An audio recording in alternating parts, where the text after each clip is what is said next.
Magandang araw po. Narito na po ang magiging lagay ng panahon ngayong araw ng Lunes, April 29, 2024.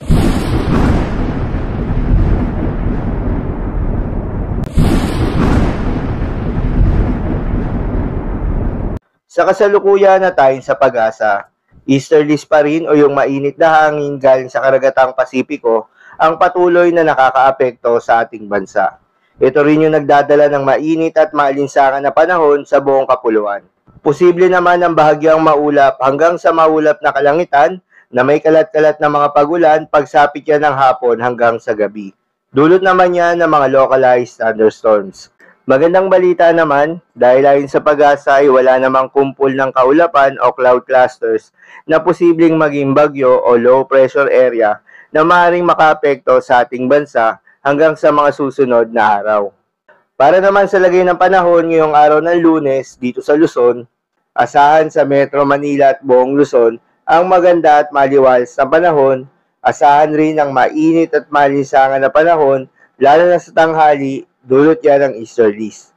Ngunit pagsapit nga ng hapon at gabi, posible ang mga tsansa ng mga pagulan o pagkidlat pagkulog, dulot yan ng mga localized thunderstorms. Payo ng pag-asa ay ugaling magdala ng payong o anumang pananggalang sa init ng panahon at panandali ang buhos ng ulan, lalo na sa hapon at gabi. Para naman sa Visayas at Mindanao, asahan sa Soc-Sargen pati na rin sa may Davao Region, posible na magdala ng maulap na papawirin at mga kalat-kalat na pagulan, pagkidlat at pagkulog, yung Intertropical Convergence Zone o ITCZ. Itong ITCZ ay salubungan ng hangin galing sa Northern at Southern Hemisphere.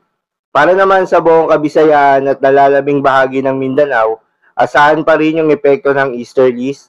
Dahil dito, asahan ng mainit at malinsangan na panahon, lalo na sa tanghali, at pagsapit naman ng hapon at gabi, posible ang bagyang maulap hanggang sa maulap na pawirin na may mga tsansa ng mga localized thunderstorms. Para naman sa lagay ng mga dagat baybayin, ayon sa pag-asa ay wala namang nakataas na gale warning sa anumang seaboards ng ating bansa.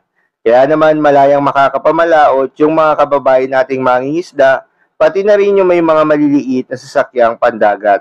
Iba yung pag-iingat pa rin sa mga kababayan nating maglalayag dahil kung meron tayong offshore thunderstorms activity, ito yung mga pag-ulan sa ating mga dagat baybayin, asahan natin ang posibleng paglakas ng hangin at kaakibat nito ang posibleng pagtaas ng mga alon. So, yun lamang po para sa lagay ng panahon ngayong araw ng Lunes. Keep safe, everyone.